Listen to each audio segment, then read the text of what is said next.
Hello, good morning friends.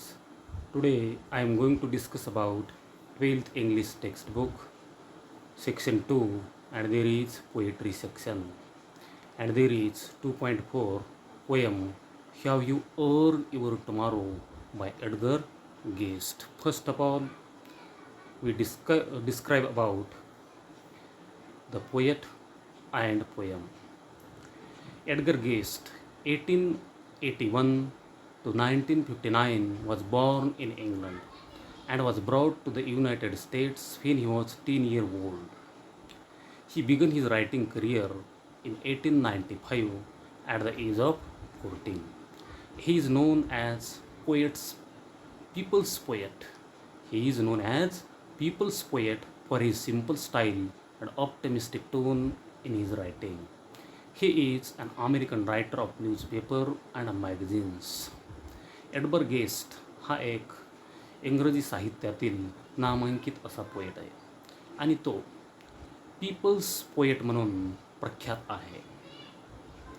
त्यानं जे काही लिखाण केलेलं आहे ते सगळं ऑप्टमिस्टिक अशा प्रकारचं म्हणजे आशावादी दृष्टिकोन ठेवून त्यानं ज्या काही कविता लिहिलेल्या आहेत त्या कवितांची थीम आपल्याला बघायला मिळते. प्रस्तुत कविता ही देखील तशाच प्रकारची आहे. This is an inspirational poem. In this poem, the speaker is asking the readers whether they have done anything to improve the life of another human being or not. It is up to you whether you will have a better future or not. Therefore, one should consider one's action and deeds carefully and plan accordingly for a better future is the central idea of the present poem. First of all, I will read loud and then explain line by line or stanza by stanza. Present poem, Have You Earned Your Tomorrow by Edgar Guest. पहिल्यांदा मी कवितेचं मोठ्याने वाचन करतो आणि त्याच्यानंतर एक एक stanza एक एक वर्ड त्याचं आपण एक्सप्लेनेशन इथे बघूया. Shall I start? Is anybody happier because you passed his way? Is anybody happier because you passed his way? Does anyone remember that you spoke to him today? This day is almost over and its toiling time is through. Is there anyone to utter now a kindly word of you? Next stanza. Did you give a cheerful greeting to the friend who came along? Did you give a cheerful greeting to the friend who came along, or a churlish sort of howdy and then vanished in the throng? Were you selfish, pure and simple as you rushed along the way, or is someone mighty grateful for a deed you did today? Next stanza. Can you say tonight in parting with the days that sleeping fast, that you helped a single brother of the many that you passed, each a single heart rejoicing over what you did or said? Does a man whose hopes were fading now with courage look ahead? Last stanza. Did you waste the day or lose it? Was it well or sorely spent? Did you leave a trail of kindness or a skewer of discontent? As you close your eyes in slumber, do you think that God would say, You have earned one more tomorrow by the work did you today? प्रस्तुत कवितेचा जर आपण विचार केला तर कवितेमध्ये कवीनं Edgar गेस्टनं काही question इथं क्रिएट केलेले आहेत आणि ते क्वेश्चन क्रिएट करून त्याचं आन्सर आपल्याला विचारलेले आहे, रीडरला, वाचकाला. There are some words we should know the meaning of that some words. First, toiling time. It means time spent in hard physical work. Churlish means rude, उद्धट त्याला आपण म्हणतो. Howdy, and informal friendly greeting. आपण एखादा मित्र भेटल्याच्यानंतर hello hi आपल्या अनौपचारिक शुभेच्छा जसं देतो त्याला हॉडी असं म्हटलेलं आहे. Throng, it means crowd, a large number. Throng means गर्दी थोडक्यामध्ये. सोरली इट मीन्स युजलेसली, निरुपयोगी किंवा व्यर्थ ज्याला आपण म्हणतो. Slumber, slumber means to sleep, झोपणे. रिजॉयसिंग इट मीन्स हॅपीनेस, आनंदी ज्याला आपण म्हटलं जातं. आता first of all I will tell you stanza by stanza. पहिल्यांदा आपण पहिला स्टांजा घेऊया. त्या स्टांजामध्ये कवीनं काय सांगितलेलं आहे त्याची चर्चा इथे करूयात. There is first stanza. Is anybody happier because you passed his way? Question mark. Does anyone remember that you spoke to him today? Question mark. This day is almost is over and its toiling time is through. Is there anyone to utter now a kindly word of you? म्हणजे कवितेच्या सुरुवातीलाच कवीनं आपल्याला प्रश्न केलेला आहे. Is anybody happier because you passed his way? It means in the present stanza the poet begins with a question. The poet asks whether anyone is happier because of you while passing his ways.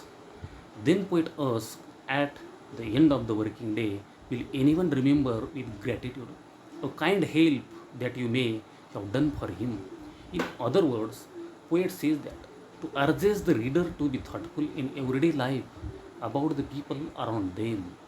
Poet asks question to ask ourselves if we are kind, unselfish and thoughtful in our everyday life, we leave our own benefit, we forget consider the near people. म्हणजे प्रस्तुत पहिल्या कडव्यामध्ये कवीनं सुरुवातीलाच आपल्याला काही question create केलेले. 3 question याच्यामध्ये विचारले. Is anybody happier because you passed his वे? आपल्याला दिवसामधून ज्या लोकांची भेट होते त्यांच्यापासून काही आनंद मिळतो का? किंवा त्यांना काही आपण आनंदित केलेलं आहे का? Does anyone remember that you spoke to him today? तुम्ही जे काही त्यांना बोललेले आहात त्याची तुम्हाला आठवण आहे का? किंवा त्यांना तरी तुमची आठवण येते का? This day is almost is over. आजचा दिवस तर जो काय आहे तो गेलेला आहे. And it's toiling time is hard time to physical. And it's toiling time is through. जे काही दिवस आपण पूर्ण खर्च केलेला आहे त्याच्यामध्ये आपण काय काय केलेलं आहे. Is there anyone to utter now a kindly word of you? कोणाला तरी काहीतरी आपण इथं मदत केलेली आहे का? अशा प्रकारचा मॅसेज, अशा प्रकारची चर्चा कवीनं पहिल्या कडव्यामध्ये इथं केलेली आहे. Next stanza. Do you give a cheerful greeting to the friend who came along, or a cheerly sort of howdy and then vanish in the throng? Were you selfish, pure and simple as you rushed along the way, or is someone mighty grateful for a deed you did today? In the second stanza, poet asks if you had a cheerful greeting for your friend who may have come for the sake of help. पहिल्याच ओळीमध्ये, दुसऱ्या स्टांजामध्ये, त्याच्यातल्या पहिल्याच ओळीमध्ये कवीने इथं प्रश्न केलेला आहे. कोणता? ज्या मित्रांची तुम्हाला भेट झालेली आहे, जे मदतीला तुमच्याकडे आलेले होते, त्यांना तुम्ही मदत केलेली आहे का? If you did not notice him who wanted something and just said hello him in to the crowd. का उगीच त्यांना गर्दीमध्ये हॅलो हाय काहीतरी लक्ष न दिल्यासारखं असा काहीतरी अभिनय केलेला आहे का? असा प्रश्न कवी इथं विचारतो आहे आपल्याला, रीडरला, वाचकांना. Did you act selfish or will someone be truly grateful you helped them out today? आजच्या दिवसामध्ये तुम्ही त्यांना मदत केलेली आहे. Were you selfish, pure and simple as you rust along the way, or is someone mighty grateful for a deed you did today? खरोखर आपण आपल्या मित्रांना मदत करतो का? केलेली आहे का?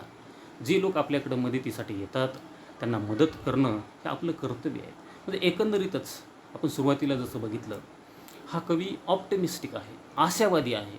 त्याच्यामुळं आशावादी दृष्टिकोन ठेवल्यामुळं एक प्रत्येकाला आपण मदत केली पाहिजे हा एक हेतू त्याच्या पाठीमागं आपल्याला इथं बघायला मिळतो. Next stanza. Can you say tonight in parting with the days that sleeping fast that you helped a single brother of the many that you passed? Question mark. Is a single heart rejoicing over what you did or said? Does a man whose hopes were fading now with courage look ahead? Question mark. In the third stanza, poet says that at the end of the day, if you can honestly say that you helped a single fellow human, तोही म्हणतो आपण स्वतःला प्रश्न केला पाहिजे, आज पूर्ण दिवसामध्ये आपण एका तरी व्यक्तीला मदत केलेली आहे का? वेन वी बिझी, जेव्हा आपण मग्न असतो कोणत्या तरी कामामध्ये असतो, don't notice anyone who need help, we never help someone, आपण कोणाकडेही लक्ष देत नाहीत. एवढं सेल्फिश इथं झालेलं आहे. It means they have been hopeless but did not take out some time to give him hope again. आपण होपलेस झालेलो आहोत, कोणालाही मदत करायची नाही. जर कोणी मदतीच्या आशेनं पुढं आला असेल तर त्याला देखील आपण मदत केली पाहिजे. हा मॅसेज इथं कवीने दिलेला आहे आणि तो क्वेश्चन आपल्याला विचारलेला आहे, आपण अशी मदत केलेली आहे का? They have been hopeless but did not take out some time to give him hope again. म्हणजे ज्या लोकांनी पुन्हा देखील मदतीच्या आशेनं आपल्याकडं आलं पाहिजे असं आपण वागलोत का, हा प्रश्न या कवीनं रीडरला म्हणजे वाचकांना इथं विचारलेला आहे. Next means last stanza. Did you waste the day or lose it, was it well or sorely spent? Did you leave a trail of kindness or a skewer of discontent? Question mark. As you close your eyes in slumber, do you think that God would say, you earn one more tomorrow by the work you did today? Question mark.